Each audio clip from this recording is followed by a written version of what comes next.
Well, again, it has been a thrilling year, and I've enjoyed it, and I've learned so much as your president. And I've learned a great deal about myself and about our profession. And I'd like to take this end-of-year opportunity to share with you some of the key things that I've learned. And I hope that after I share what I've learned, you'll also have learned something about our profession. And to check that, you're going to be given a multiple-choice exam with a passing grade of 6 or higher, of course. Now first, I learned that we have a dynamic and evolving membership with a great amount of passion about our profession. Now, as you know, we have a growing membership. We are now over 24,000 members as of September, and we're expecting to hit the 25,000 mark next year. I'm quite pleased that we have members here at our annual meeting from all across the globe, and it's really good to see you here, and thanks for making the trip. Which brings up question 1. You thought I was kidding, didn't you? Okay, my year as president, MYP, some of the younger students get the connection, so the younger members. All right, question 1. Now currently, 86% of our membership resides in North America, but what percentage of our exam takers and possible future members reside in North America? Is A, 86%, because past experience is a reasonable predictor of the future? B, 72%, largely due to the strong growth of our profession in Asia? Or 0%, because there are no exam takers, you are not allowed to take an exam away from a test center? That one's for the literalist in the crowd. All right, the answer is B, 72%. So yes, our membership is changing. Now, you may not be surprised that 86% of our current members are from North America, and of those, around 18% are from Canada. What might actually surprise you, though, is that over 1/4 of our serious candidates, and those who are taking exams and making steady progress, are from outside of North America. So with that being the case, I think a lot about how we can best serve our increasingly diverse and global SOA membership. Now, I can tell you, it was not the lure of frequent flyer miles that motivated me to visit our students and members in Asia 4 times this year. I mean, I felt I needed to be on the ground to understand what this growing segment of our membership was about. What do they need? What can they teach us? How do they view our profession, our organization, and how can we work together to grow a strong global profession? I believe that we have to invest the time to really understand our emerging geographies and stakeholders, because if we don't, then it can be perceived that we're just working to advance our approach versus working collaboratively. Our focus shouldn't be just growing members, it should be growing the profession. So it's critical that we're able to work in a collaborative manner with the other professional organizations and key constituencies.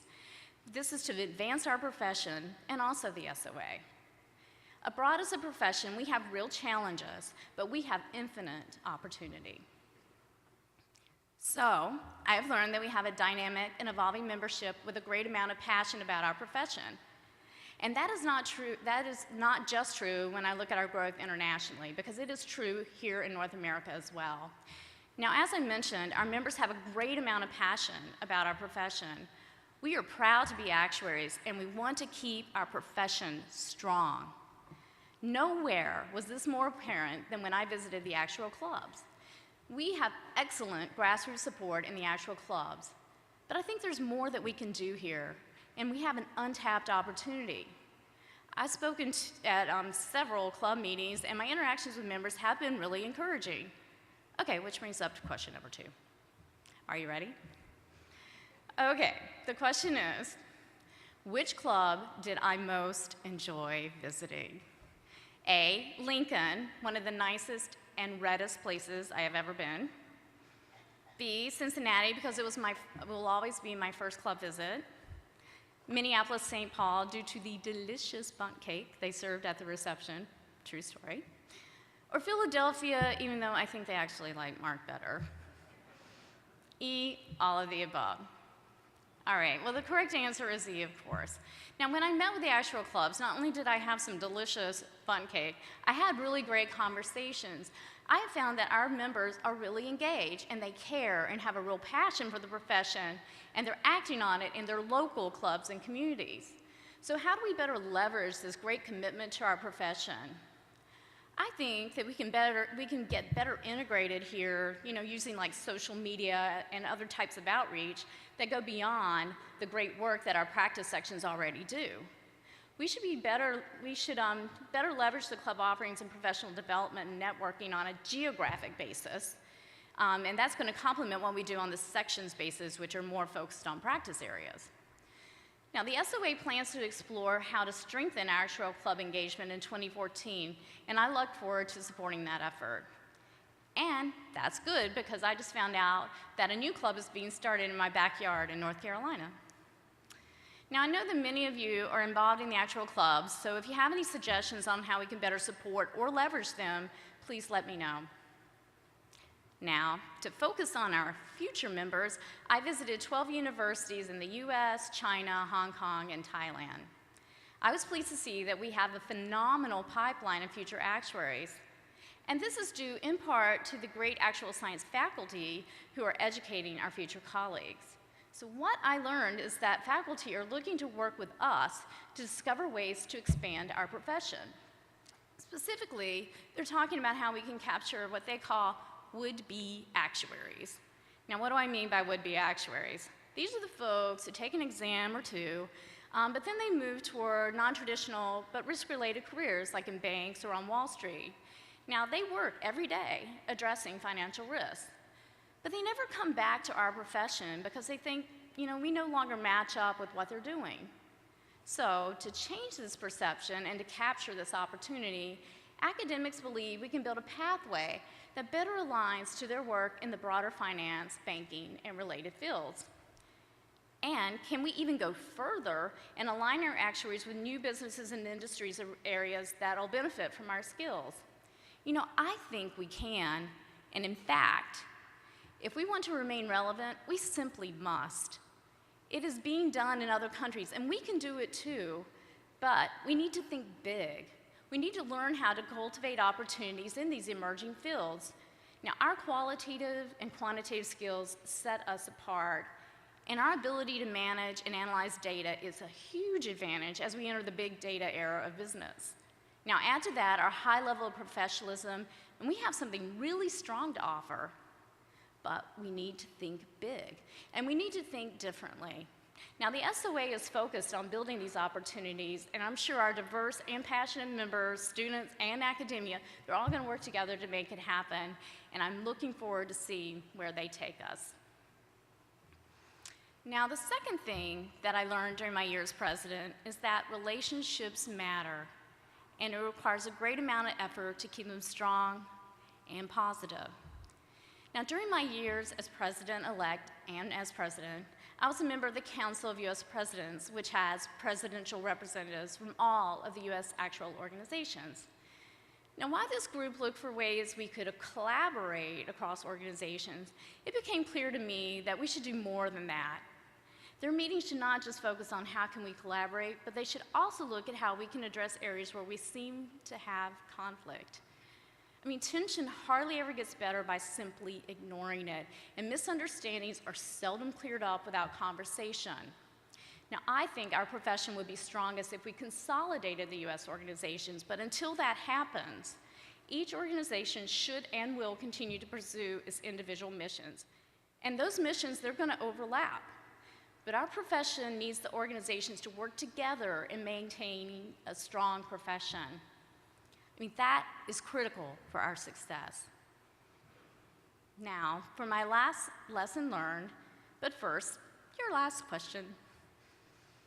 Of the following, which are actuaries best known for with employers and clients of actuaries? A, a keen fashion sense. B, high integrity. Or C, the dread of the number 5. Right? The answer is B, although C is probably true, but we have not officially tested those results. Now, I've learned that we do have a profession with a reputation of having high integrity. In talking with business leaders and academics, and also based on SOA research, it's clear that our profession is regarded as honest and our work is trusted. I mean, that is a great trait to have as a profession, but we must work hard to keep that stature. We know that we have a lot of eyes on our profession right now, and that's unlikely to change anytime soon. Now, as we know, as actuaries, we deliver a high level of knowledge and expertise, and I believe we have a deserved reputation for doing the right thing. But, and perhaps more critically, we have a high standing of trust. Protecting our reputation and remaining trustworthy are essential to our future success. And I know that is important to each of you. So first, well before Detroit declared bankruptcy, the SOA was already committed to helping develop possible solutions to the issue of public pension plan funding. Our Blue Ribbon panel, which we set up earlier this year, is taking a multidisciplinary approach to help us along that path. The panel has been asked to look at the causes for the underfunding of some of these public pension plans and to recommend ways that we, as actuaries, can work with the stakeholders to best support the future solvency of these plans. We want to work with other experts to find better ways and to build and keep our trust in our work. I mean, it's clear the same old is not working for many plans. Secondly, we know that there are a lot of questions around the Affordable Care Act here in the US. And as we also know that actuaries can help provide clarity on this important issue. Now, research is one of the cornerstones of the SOA's mission, so it made sense that original research from the SOA could help inform the discussions about the ACA. Now, earlier this year, we published a report called The Cost of Newly Insured Under the Affordable Care Act, which estimated claims cost in the individual state markets. The research received a lot of attention from news media, but most importantly, it filled an information void in the discussions about ACA. It also got the attention of politicians, but from both sides of the aisle in DC. An important reason that the research was so valuable is that it was clearly objective and nonpartisan. Also this year, we provided important research regarding healthcare in Canada, and this was done in partnership with the Canadian Institute of Actuaries. This research estimates the future cost and sustainability of the Canadian health system and looks at the changes and implications to the Canadian health transfer that's coming up in 2014. The work of the Public Pension Plan Panel, the ACA research, and the Canadian healthcare research each adds to important conversations with objective, nonpartisan information. I firmly believe that if we are to continue as a profession that is highly regarded for its integrity, we need to continue to provide objective, nonpartisan research that informs the public on such important issues. We cannot be silent and be seen as informative. We instead need to continually ensure that we're addressing these complex issues in both a macro and, very importantly, in an objective way. So I have truly learned a lot this year, and I am really proud of what we've accomplished there. In addition to what I've already mentioned, we've done the following. We've collaborated with the other US actuarial organizations, and we signed an agreement on joint discipline, and that became operational back in February. We moved forward with the development of the SOA's new general insurance track, and that's on schedule. And in fact, the first exam is being administered on October 30th. We also delivered significant research regarding retirement income programs, and we expanded our impact influence in emerging geographies in ways such as the expansion of some professional development offerings in Asia. We did a lot this year, and I have learned so much, and I hope you have too. I've learned that we have a dynamic and evolving membership with great opportunity in Asia, strong club organizations, and an engaged university community. I've learned that our relationships matter and that we must work in both a collaborative and cooperative manner to keep our profession strong. And I've learned that our reputation for being trustworthy and our profession's integrity are still our most valuable assets. They allow us to be part of helping find solutions to important societal issues. So this year has flown by, and I appreciate each and every one of you for your support, encouragement, and engagement, and for your commitment to our profession. I am so very honored to have been your president. Our future is bright, so let's keep pushing ourselves. We have a solid foundation to build from and a proud tradition to rely on. And I am incredibly confident in President-elect Mark Friedman. He has been a real pleasure to work with this year, and I'm proud to call him a colleague and a friend. I can't imagine having a better partner through this year. I mean, he's made me laugh, he's made me think, and he's let me know I wasn't in this alone. It is really invaluable to have someone there to talk things through and with you and just to simply say, yeah, me too. So good luck, Mark. You might not need it, but you probably will, so good luck. Enjoy this experience because it really will fly by. And I look forward to continuing to contribute to the SOA as past president, and I'll be serving on the leadership team and the board for 2 more years. Finally, I want to thank the members of the SOA Board of Directors. We've had some pretty tough issues to address this year and over the last 2 days. And I appreciate the careful and thoughtful analysis you provided. Finally, I want to thank you, the members, for your support and for your encouragement. So good luck to all of you. I thank you very much, and again, it really has been my honor. Thank you.